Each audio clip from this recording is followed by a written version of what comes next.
Bismillahirrahmanirrahim. Assalamualaikum warahmatullahi wabarakatuh.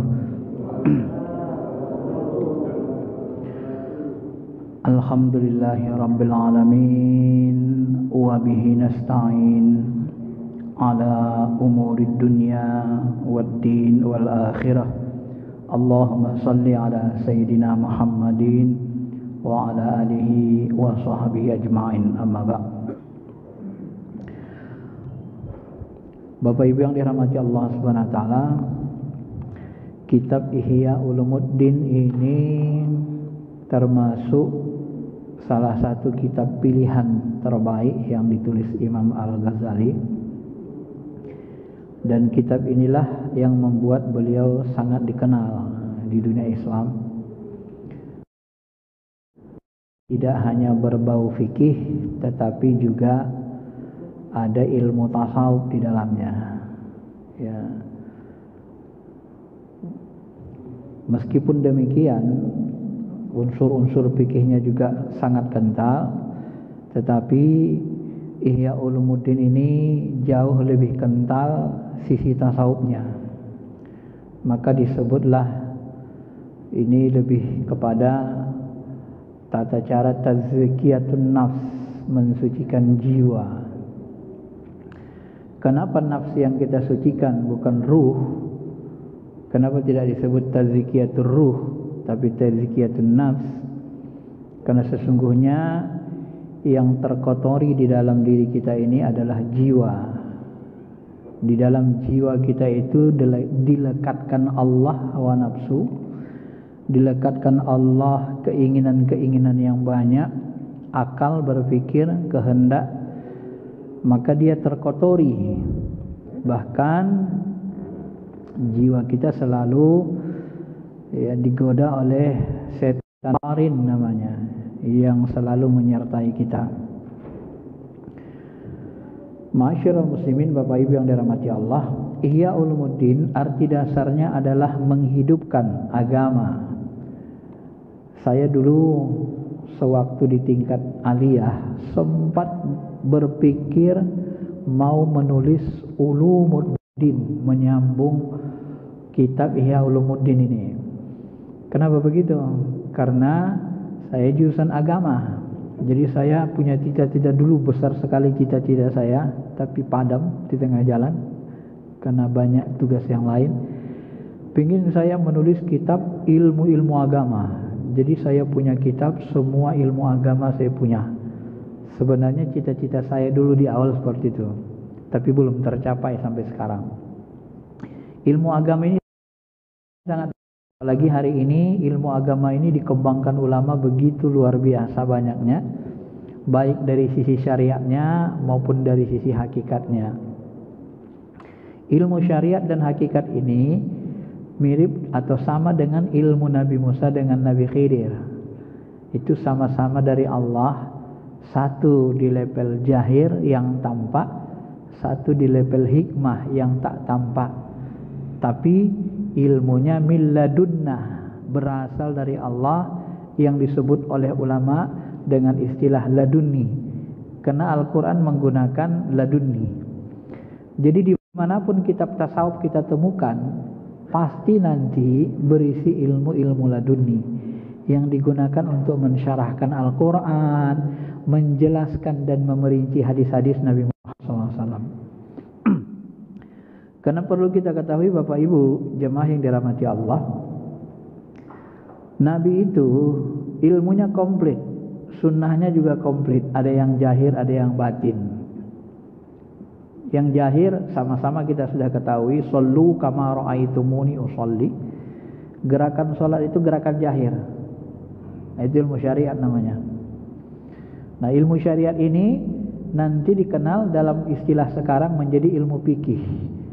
Dulu syariat itu menyeluruh, semua ilmu syariat itu menyeluruh, baik ilmu jahir, ilmu batin, itu syariat Islam. Tapi perkembangan selanjutnya dia terpisah. Jadi syariah sekarang itu dia lebih cenderung kepada ilmu zahir, ilmu fikih. Maka kalau kita masuk Universitas Islam Fakultas Syariah, yang dipelajari pokok bahasannya adalah ilmu syariah, ilmu fikih. ilmu zahir. Nah, gerakan-gerakan salat itu ilmu zahir semua. Di mana sisi-sisi ilmu batinnya? Yang pertama, bagaimana cara kita bisa khusyuk salat? Maka di dalam fikih tak dibahas tata cara khusyuk, tetapi di dalam ihya dia bahas tata cara khusyuk. Karena dia mengandung ilmu tasawuf, ilmu batin Islam. Ya. Nah, itu kelebihan kitab ini. Lalu ketika Nabi mengatakan misalnya, rapatkan saf yang tidak rapat renggang, itu nanti akan dimasuki setan berbentuk anak kambing. Ini kan hadis sahih. Ya. Bagaimana kita mengkonfirmasi kebenaran ini? Ini kan benar sabda Nabi.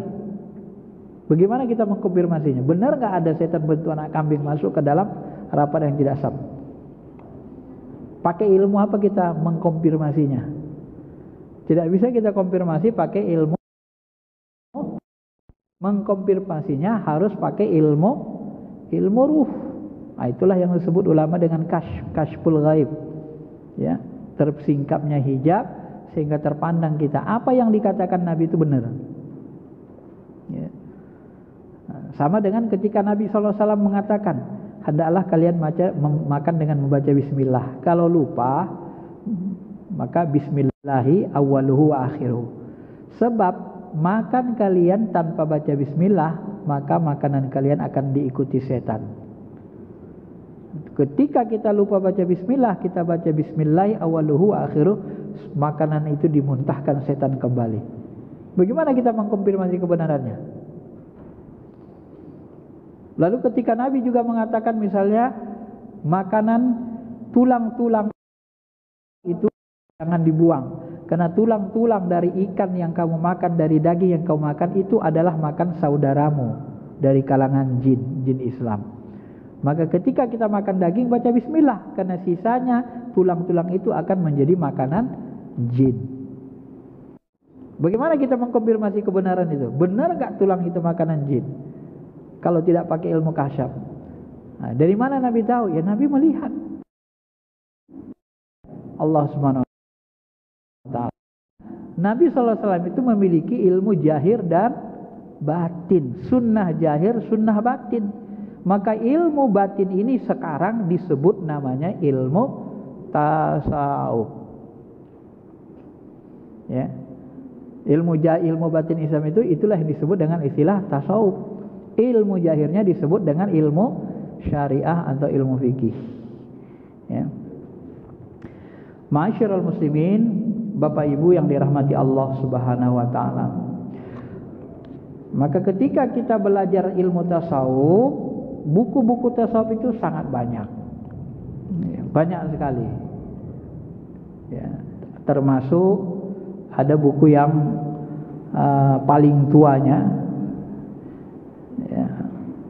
Kalau Imam Al-Ghazali ini termasuk buku yang, kalau beliau kan di abad 5 Masehi ya, jadi tidak termasuk bukunya yang paling tua. Yang paling tua itu salah satunya Kasyful Mahzub, ya, membuka hijab, itu salah satu buku yang paling tua, buku tasawuf. Nah, ilmu tasawuf ini dirinci oleh ulama berdasarkan Al-Quran, hadis, kemudian dikonfirmasi dengan ilmu laduni atau ilmu kasyaf sebagai penguat. Kenapa? Karena ilmu laduni, ilmu kasyaf itu adalah alat bantu untuk menguatkan keyakinan kita kepada kebenaran Al-Quran dan hadis, Al-Quran dan Sunnah, sehingga kita tidak ragu lagi kepada perkataan Allah dan perkataan Nabi. Maka ilmu kasyaf, ilmu laduni itu tidak boleh menabrak ilmu kenabian, tidak boleh menabrak sunnah. Ya, itu harus diperhatikan. Maka salah satu ulama yang paling berhasil melakukan itu adalah Imam Al-Ghazali. Imam Al-Ghazali ini Bapak Ibu, ini termasuk ulama yang unik. Kenapa dianggap ulama yang unik? Karena beliau ini menguasai banyak bidang ilmu, tidak sama seperti ulama-ulama lain. Ya.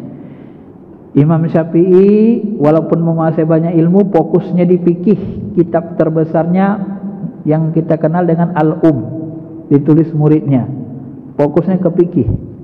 Ada nggak beliau menulis ilmu tasawuf? Nggak ada. Karena waktu itu sangat dibutuhkan fikih, ya, sangat dibutuhkan. Jadi seolah-olah Allah itu membuat sejarah munculnya ilmu-ilmu agama. Di awal-awal terjadi perselisihan khilafah, ya, maka muncul sekte-sekte, pemahaman-pemahaman politik. Nah, tetapi nanti ilmu politik itu baru ditulis oleh Al-Mawardi, ya. Lama nanti baru ditulis, disistematis. Kemudian muncul ilmu kalam, perdebatan. Sahabat ini saling berkelahi, saling bunuh. Siapa yang benar, siapa yang salah, siapa yang kafir, siapa yang beriman. Muncul perdebatan ilmu kalam. Maka lahirlah ilmu kalamnya sesudah Imam Mazhab. Nanti lahir lagi ilmu kalam, ya. Ilmu fikih lahir lebih dulu dari ilmu kalam. Karena ilmu fikih ini sangat dibutuhkan untuk orang beribadah, untuk melaksanakan perintah-perintah Allah dalam ilmu syariat. Nah, setelah ini sempurna Imam Mazhab, masuk ilmu kalam. Lahirlah Imam Asy'ari Al-Maturidi. Tersistematislah ilmu kalam. Nah, setelah tersistematis ilmu kalam, baru nanti lahir ilmu tasawuf, filsafat. Nah, itu masuk dia. Itulah masuk Al-Farabi, Al-Kindi, ya, dan seterusnya. Masyarul muslimin, Bapak Ibu yang dirahmati Allah, ini pengantarnya, ya, pengantarnya dulu. Nah, dari beberapa kitab yang kita sebutkan, ya, saya sebenarnya nggak tahu kenapa pengurus memilih Ihya Ulumuddin. Ya, kitab Ihya Ulumuddin ini lebih umum, dipakai orang ramai, sehingga nanti, ya, kitab Ihya Ulumuddin sangat terkenal. Tetapi di dalam ilmu hadis dianggap ulama bercampur dengan hadis-hadis palsu, hadis yang gak ada asalnya. Sehingga nanti banyak ulama-ulama kemudian yang mencoba meringkasnya. Ibnu Qudamah, ya, diringkas mereka itu, dibuat mukhtasarnya. Nah, maka lahirlah buku Minhajul Qasidin. Itu intisari dari Ihya Ulumuddin. Said Hawa disingkas lagi seperti ini. Yang di tangan saya Said Hawa punya, diringkasnya Ihya Ulumuddin. Walaupun demikian, penelitian terakhir diteliti, hadis-hadis yang ada di dalam kitab Ihya Ulumuddin ternyata kebanyakan punya syahid. Artinya apa? Walaupun ada hadis lemah, banyak hadis lemah di dalam Ihya Ulumuddin, tetapi hadis-hadisnya terkonfirmasi, ada penguatnya, ada syahidnya dari hadis sahih dan hadis hasan, sehingga hampir merata hadis yang ada dalam Ihya ini bisa digunakan. Sebagian ulama kita ada yang mengatakan Al-Ghazali itu, ada yang menulis riwayat Al-Ghazali itu ketika dia menuliskan hadis dalam kitab Ihya ini, dia bisa langsung berkomunikasi secara ruhani kepada Rasul. Nah, sampai begitu. Dia tanya dulu kepada Rasul untuk mencantumkan hadis di sini. Ada ulama yang berpendapat begitu, yang menuliskan kitab begitu. Sehingga ada ulama besar dulu, masa Al-Ghazali, riwayat yang lain, ini marah sekali dengan kitab ini, Ihya Ulumuddin, karena banyak hadis lemah tanpa asal. Ya. Lalu Al-Ghazali itu melaporkannya kepada Nabi Muhammad SAW secara rohani. Di malam hari, ulama yang marah kepada Al-Ghazali ini ternyata dipukul oleh Nabi Muhammad di dalam mimpi, dalam mimpinya. Dan dia setelah terbangun, dia dimarahi Nabi, baru dia terbangun dan dia merasa dia bersalah. Lalu dia minta maaf dengan Imam Al-Ghazali. Sampai begitu, Pak, cerita-cerita tentang sufi. Nah, di dalam ilmu tasawuf, cerita-cerita seperti ini sangat biasa. Tetapi di dalam ilmu syariat, cerita seperti ini cenderung seperti dongeng, ya. Cenderung seperti dongeng, mirip dengan cerita Isra Mi'raj. Isra Mi'raj walaupun hadisnya sahih, naik ke langit 1, jumpa dengan Nabi ini, naik ke langit 2, itu seperti dongeng kalau kita hayati. Tapi nyata, karena hadis sahih dan itu dia disahkan oleh Allah Ta'ala. Kenapa seperti dongeng? Karena dia berkaitan dengan ruhani. Ya, kalau cerita rohani, ya rohani itu bisa terbang ke sana kemari. Ketika kita mimpi kita itu kan Mimpi kita ceritakan kepada orangnya seperti dongeng cerita. Nah, gitu. Nah, ketika kita masuk ke alam mimpi, sebenarnya kita masuk ke bahagian alam ruh. Nah, maka dari itulah nanti ilmu spiritual ini harus dituntun oleh Al-Quran dan hadis, gitu ya. Masa Al-Ghazali banyak lahir aliran kebatinan. Masa beliau berdekatan dengan Syekh Abdul Qadir Jilani.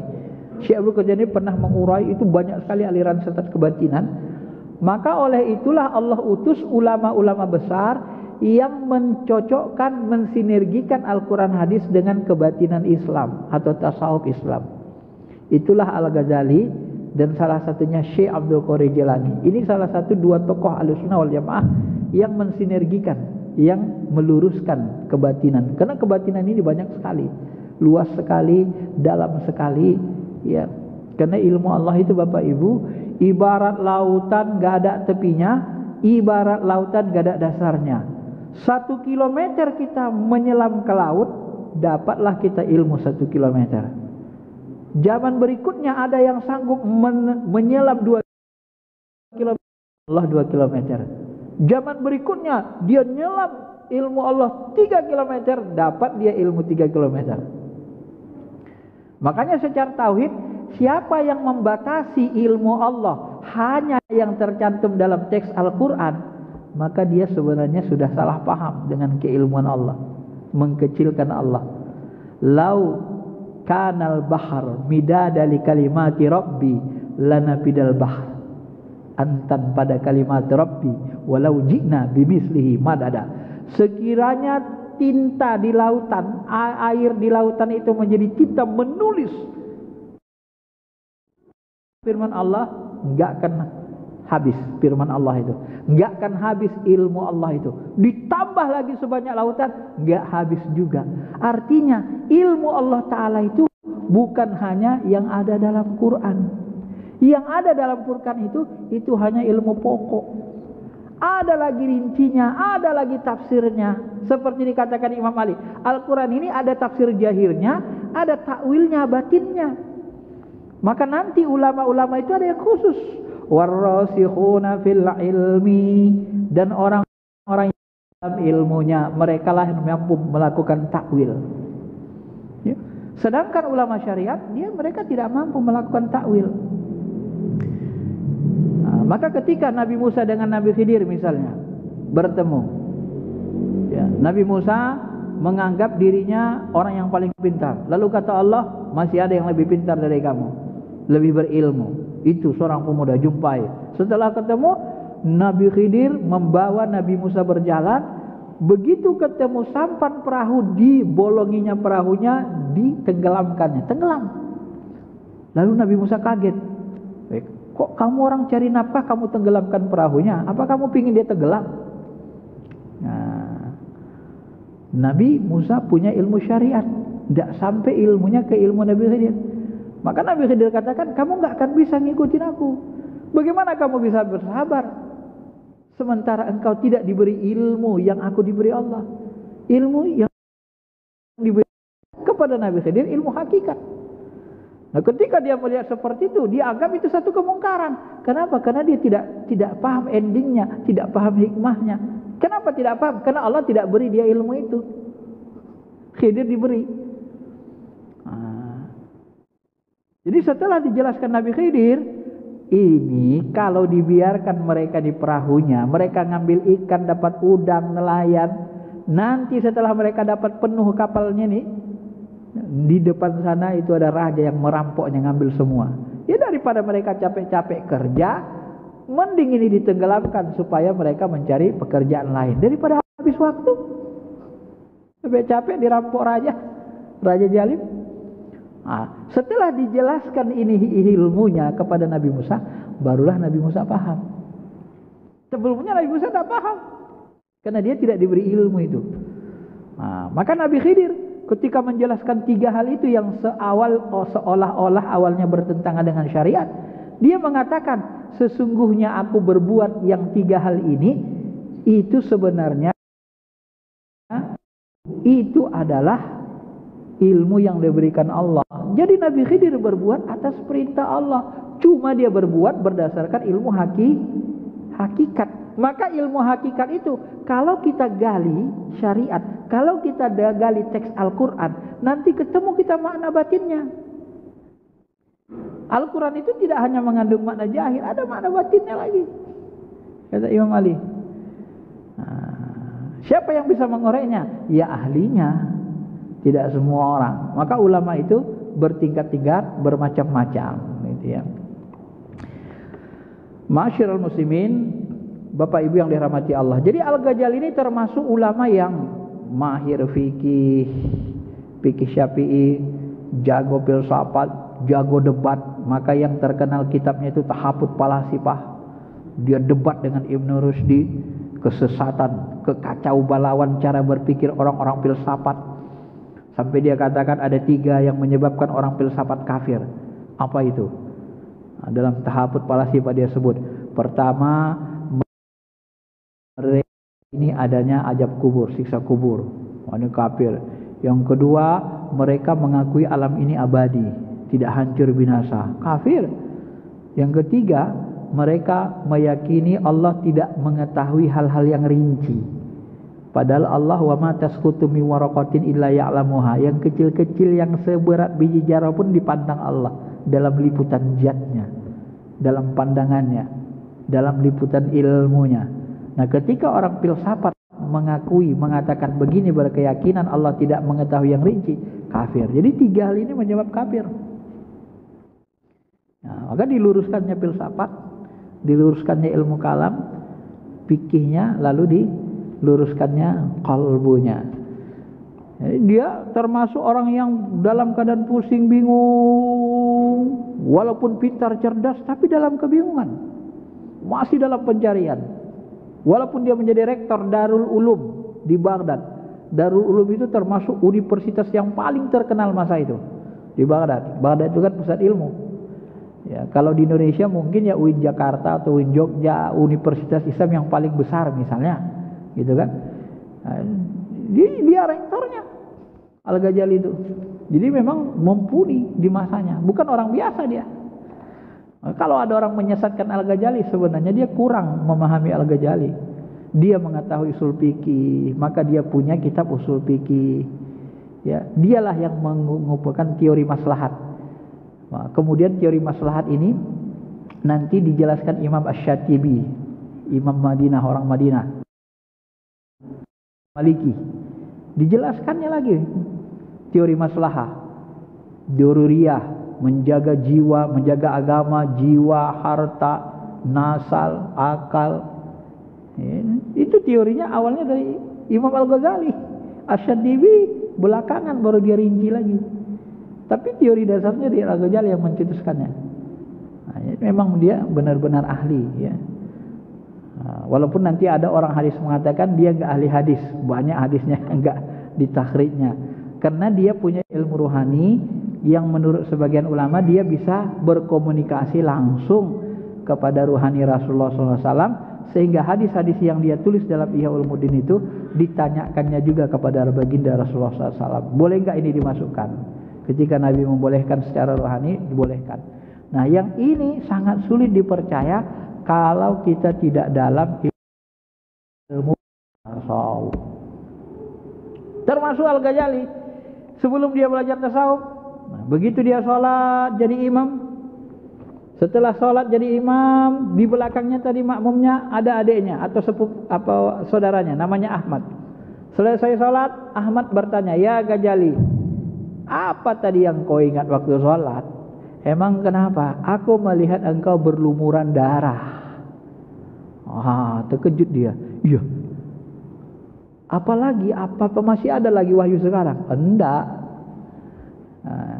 Memang tadi waktu sholat aku teringat tentang darah haid wanita, karena aku baru menulis tentang darah haid wanita. Waktu sholat terbawa-bawa, terbayang sama aku tentang darah haid. Lagi dibacanya Quran pun terganggu pikirannya, teringat darah haid, maka terlihatlah secara rohani dia berlumuran darah sama Ahmad saudaranya. Maka kaget dia. Apalagi masih ada wahyu sekarang? Tidak ada. Wahyu sudah tidak ada. Maka disitulah dia mulai belajar tasawuf. Dan dia belajar tasawuf dari orang-orang dulu Pak, ulama dulu kalau belajar serius. Ditinggalkannya jabatan rektornya, ya, ditinggalkannya anak istrinya, dibiayainya, baru dia pergi ke sebuah masjid. Iktikaf dia di masjid itu. Berapa tahun dia iktikaf, nggak mau dia keluar lihat orang, di masjid aja bersihkan rohani sampai bersih betul-betul bersih hatinya rasanya. Sampai begitu Pak. Kalau bahasa kita kayak Nabi tahadus di Gua Hiro aja gak keluar-keluar. Nah, kalau dia di masjid aja gak mau keluar-keluar, ya, gak mau banyak ngomong sama orang, betul-betul ke Allah saja di dirinya aja, sampai betul-betul bersih. Nah, sampailah nanti dia terbuka hijab, sehingga Al-Ghazali itu punya ilmu tasawuf yang sangat dalam, sehingga nanti dia menulis buku namanya Mishkat Anwar. Itu bahagian dari ilmu ma'rifat yang sangat tinggi juga, Mishkat Anwar itu. Di situ dijelaskan dengan rinci. Jadi memang Al-Ghazali luar biasa. Dan setelah dia menjalani hidup seperti itu, apa dia katakan? Dia tulislah buku kecil namanya Al-Munqidh Minad Dolal. Dia cerita sejarah hidupnya, bagaimana dia menjadi rektor. Dia berdebat dengan orang ahli filsafat, ahli kalam, semuanya ku hantam ya. Tetapi aku berdebat kepada mereka itu ingin menunjukkan aku hebat, ria. Nah, setelah aku melalui perjalanan sesat ini, aku masuk dunia tasawuf. Setelah aku bersihkan hati, maka aku menjadi seorang yang hanya melihat Allah Ta'ala. Kembali setelah ujrah beberapa tahun, dipaksa lagi. Kalau nggak mau kau jadi rektor lagi Darul Ulum, anak istrimu dipenjara semua, kata Sultan. Dipaksa. Akhirnya dia jadi rektor kembali. Apa beda aku rektor dahulu sebelum belajar tasawuf dengan rektor sekarang? Dijelaskannya di Munqidh Minad Dolal. Dulu aku berdebat dengan ilmu untuk menunjukkan, dengan takabur menunjukkan aku pintar. Tapi sekarang aku tidak lagi seperti itu. Ya, apa yang kulakukan, aku hanya memandang Allah Ta'ala. Itulah perbedaannya katanya. Setelah dia membersihkan dirinya, maka jalan lurus yang perlu diketahui, jalan kenabian itu adalah dunia tasawuf, dunia spiritual. Inilah jalan kebeningan, kebersihan hati katanya. Nah, itulah perjalanan dia. Dan pengalaman dia ini dia curahkan di dalam kitab yang kecil sekali, Al-Munqidh Minad Dolal, membebaskan diri dari kesesatan. Jadi walaupun dia pintar dulu, dianggap sesat. Walaupun dia bisa berhujah dengan orang-orang filsafat, orang ahli kalam, untuk, tapi dia masih rianya masih tinggi. Ingin dilihat manusia dikatakan hebat, wah pintar begitu Pak. Tapi setelah dia bersihkan hati, yang seperti itu tidak ada lagi, tak terpikir lagi dia. Nah, itu kelebihannya katanya. Nah, barulah nanti dia tulis kitab Ihya Ulumuddin ini di dalam perjalanan hidup menapaki jalan tasawuf, jalan sufi. Ya, ada yang mengatakan, tapi riwayatnya ini tidak ada dalam ensiklopedia Departemen Agama. Riwayatnya ini termasuk riwayat yang janggal, jarang-jarang terdengar. Ya, kalau orang-orang sebelah mengatakan Al-Ghazali itu waktu mau meninggal, dia pegang hadis sahih katanya, kitab hadis sahih Bukhari di dadanya. Dia tobat katanya. Padahal ya, riwayat tentang Al-Ghazali mau meninggal, dia itu sudah disiapkannya kapannya. Nah, itu yang paling banyak meriwayatkan Pak. Disiapkannya kain kapannya, disiapkannya semuanya, alat-alatnya gitu kan. Aku nanti meninggal jam sekian gitu. Disebutkannya jamnya, harinya, waktunya tepat. Nah, ini kalian apakan ya, siapkan. Yang itu yang ada. Maka nanti orang-orang spiritual tinggi rata-rata nanti ada pengetahuan seperti itu, ada tanda-tanda kematian. Maka di dalam Al-Quran, idza hadara ahadukumul maut intarakanil wasiyati lil walidain, jika sudah datang tanda-tanda kematian kepada kamu, berwasiatlah. Artinya apa? Kalau kita mau meninggal, ada tandanya sama kita Pak, maka disuruh kita nulis wasiat. Nah, cuman ayat ini tidak dibongkar oleh banyak ulama, tidak diajarkan. Kalau di dalam tasawuf kita diajarkan 40 hari sebelum meninggal ada tandanya, seminggu sebelum meninggal ada tandanya, 1 hari sebelum meninggal ada tandanya. Nah, kalau kita belajar ya, di dalam tarikat ilmu spiritual tasawuf, nanti ketemu itu ilmunya. kalau kita mendalami lebih dalam. Maka orang-orang tasawuf itu sebenarnya diberikan isyarat. Karena kalau kita mau dipanggil Allah Subhanahu wa taala diberikan tanda-tanda, alamat, tanda-tandanya.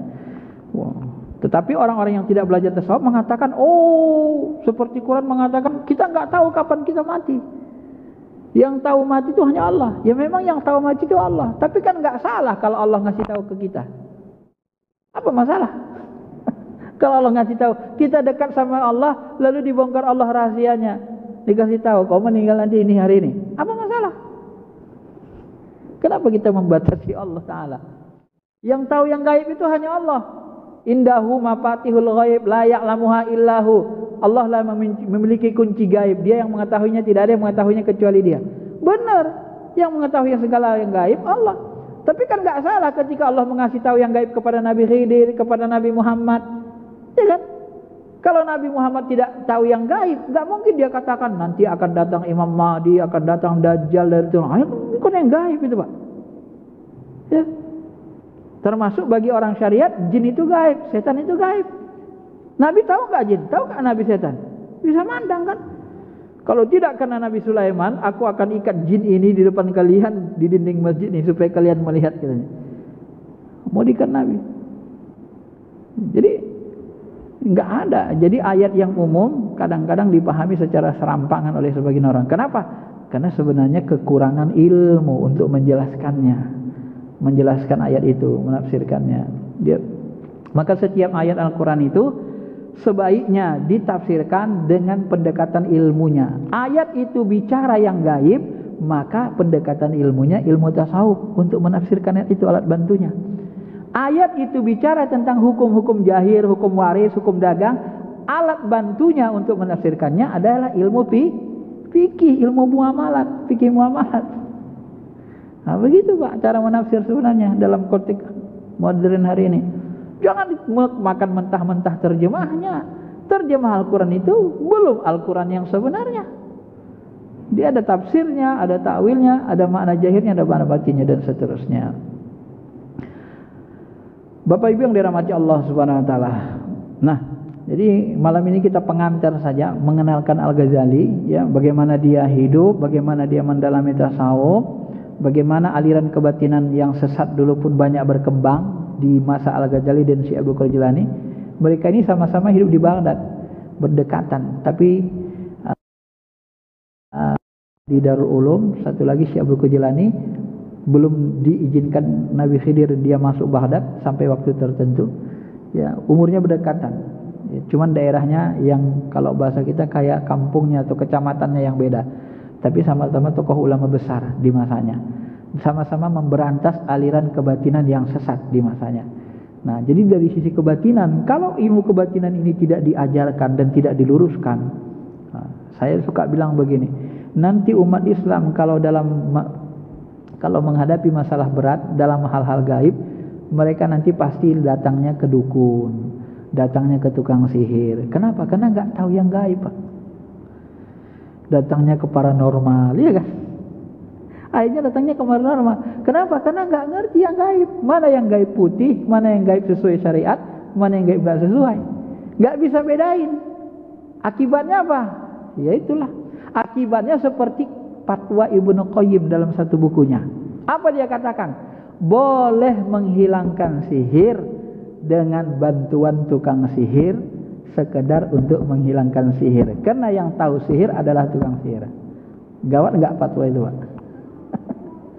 Boleh menghilangkan sihir dengan minta bantuan tukang sihir, tapi sekedar untuk menghilangkan sihir. Karena yang tahu sihir hanya tukang sihir. Gawat enggak?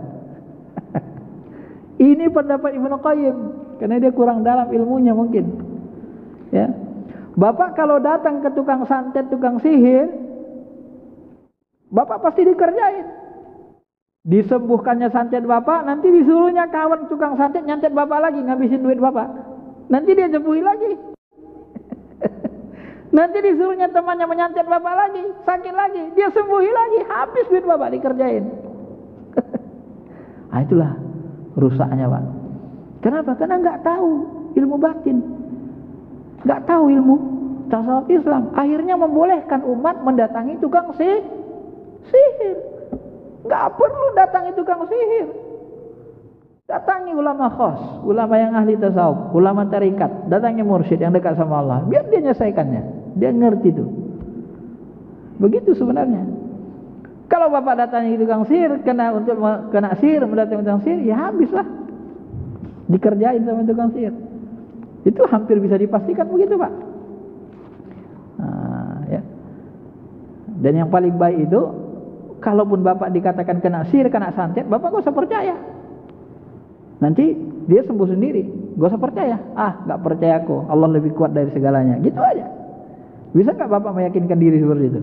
Kalau bisa yakin seperti itu, santet itu gak mempan. Tapi kalau bapak takut, mental bapak down, jatuh, habis. Ya. Maka untuk mengisi kekuatan mental, awal yang harus kita lakukan adalah isi spiritual kita.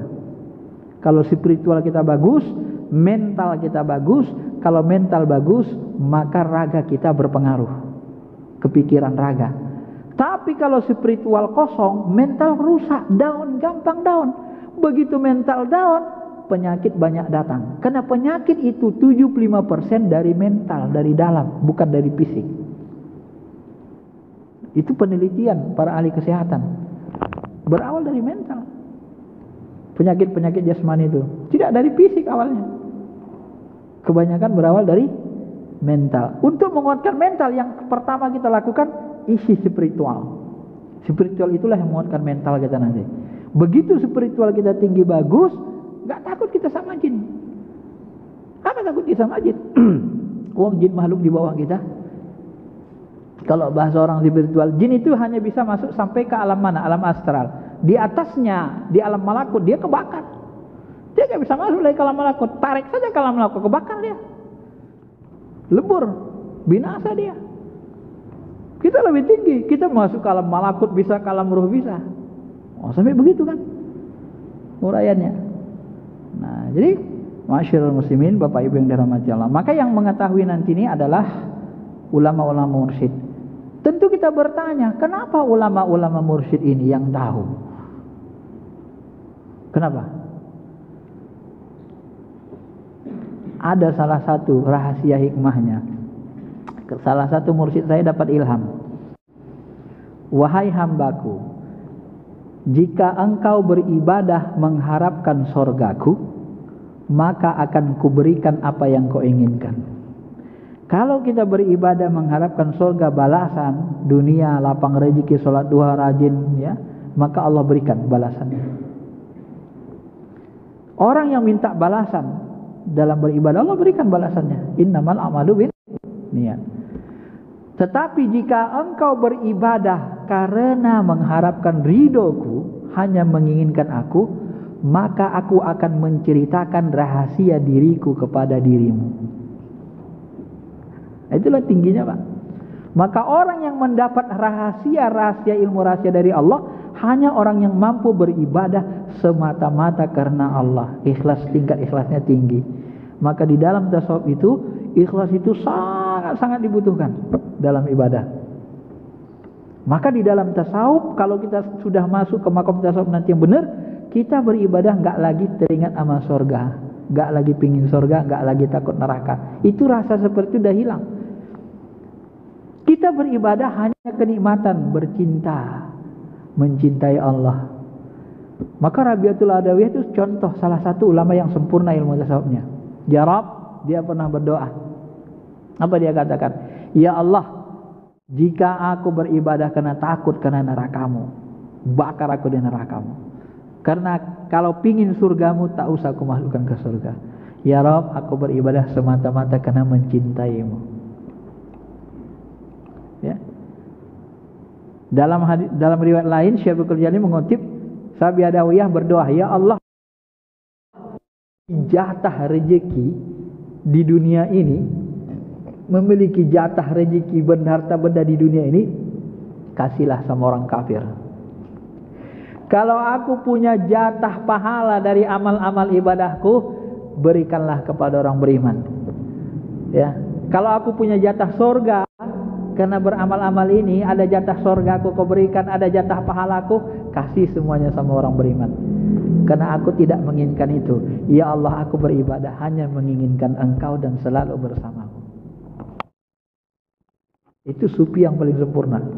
Ibadah juga Pak, tapi kolbunya yang berbeda, isinya yang beda. Rajin ke masjid, tapi kolbunya yang beda, isinya yang beda.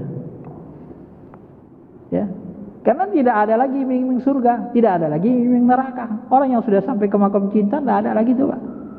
Itu yang ditakut-takuti dengan hukuman dan diiming-imingi dengan balasan, itu orang yang ikhlasnya belum tinggi. Ya sama seperti kerja. Orang yang kerjanya tidak betul ikhlas, dia akan lihat gajinya kan. Tapi kalau orang yang benar-benar ikhlas, dia nggak peduli. Mau berapa digaji bosnya, ya aku bantu bos, dia bosnya ayahnya. Udah barang berapa aja, ya berapa aja Pak, terserah. Oh, itu ikhlasnya tingkat tinggi. Itulah sufi sebenarnya. Tapi kalau orang yang sifatnya pedagang, kenapa disebut iming-iming? Karena banyak masyarakat pedagang dari kalangan sahabat. Karena kalangan sahabat tidak semuanya orang yang spiritual tinggi. Sahabat pun tingkat. Ya. Ada yang awam, ada yang tengah, ada yang tinggi. Nah, gitu.